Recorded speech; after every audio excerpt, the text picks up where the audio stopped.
So your blood pressure reading, it might have scared you this morning, okay? And there's a good chance the actual reading you took was wrong, okay? It's not your machine, not your arteries, it's actually the way you took it. Now, the reason I say this is because I've coached men through thousands of these readings, and almost every single one was making this kind of mistake, or at least one of them, all right? The inflated numbers, and sometimes this can be up to sort of 10 or 15, all right? Even 20 points. So let's sort of fix it. Now, before you panic, before you let a doctor even add another pill or prescribe you something, watch this for 5 minutes and I'll show you exactly how to take the blood pressure properly, and the actual measurement itself, it only takes sort of 60 seconds if you do it right. So here's why this matters, because most men get diagnosed or their dose increased based on the numbers taken in the worst possible conditions. Like it can be rushed, it could be after coffee, you could be sitting wrong, talking. That could really change the angle of one typical reading, okay?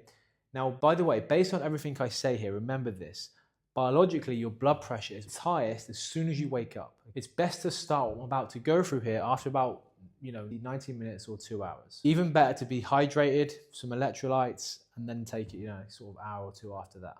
So let's kind of dive in and fix this. So first, I'm going to run you through 4 mistakes pretty much almost everyone makes, or one of these. Mistake 1 is timing. You either measure it right after coffee, or maybe right after a workout or walk, or 2 minutes after running up and down the stairs, also because you're rushing, getting kids ready.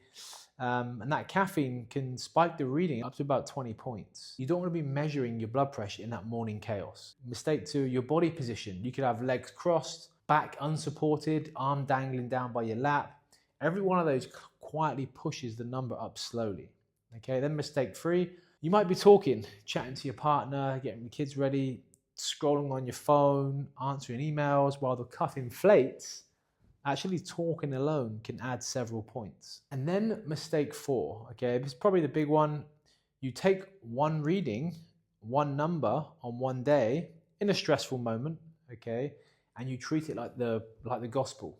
Yeah, blood pressure isn't just like one photo, it's a video.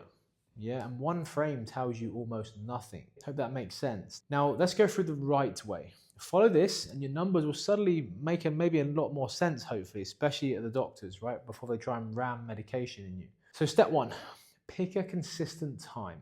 Ideally first thing in the morning, before coffee, before food, before your medication if you're taking it. Same time, every day. Consistency is what makes the data mean something. Step 2, sit and settle for a few minutes. Like I said, just take a few minutes, especially before you do it. Empty the bladder first. A full bladder can actually numbers up. Then sit down, feet flat on the floor, legs uncrossed, back supported against a chair. A little bit like I am now, but I'm kind of slouched. And then step 3, the breathing. This is the step everyone skips and it changes a lot, right? Before you inflate the cuff, do 1 minute of box breathing. Really, really good. This then drops you out of fight or flight mode and it gives you a true resting number instead of a stressed one. And then step 4, position the cuff properly. On a bare arm, not over a sleeve, obviously. Rest that arm on a table so the cuff sits at in level with your heart. Now, if your arm's hanging low or held up high, the reading really, really drifts.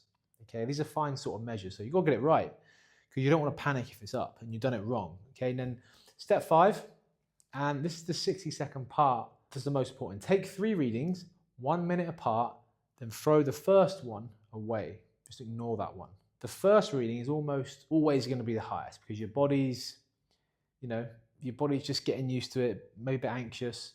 Get rid of the first one and then take the average of the second 2. Write it down or log it in an app every single day for a week. Don't react to one scary morning. Watch the trend. I'd probably say watch it over 3 days. You don't need to obsess over this. Now here's why I'm hammering this. I've watched men get put on the 2nd and 3rd medication off the back of readings that were never really accurate to begin with. And obviously it gives you panic and anxiety. Their pressure wasn't the problem. It's actually the measuring what is sometimes. So when you take it properly, same time, settled, the breathing, the 3 readings averaged, ditch the first one, you finally get the truth. And the truth is the only thing you can actually really act on and take seriously. All right.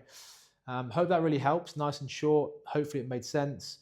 Now there is in the description below and in the first comment, if you want help with finding a strategy to build a preventative strategy for yourself, to lower the numbers, avoid meds holistically, go down in the description. There's an application there we only kind of speak to people through application because, as you can imagine, hundreds of people are out there, need help, and we get a lot of messages, especially through Instagram and other social media platforms. Get down below, fill out the application, go through the questions, and if you feel it makes sense for you, there is going to be an option on the other page to then book a call, and that'll be with me or one of my head practitioners, and we can draw a bit of a roadmap out of you and start a preventative strategy to give you the all clear. But anyway, hope that helps. Feel free to make any comments at the bottom and I'll get back to you. Take care, troops.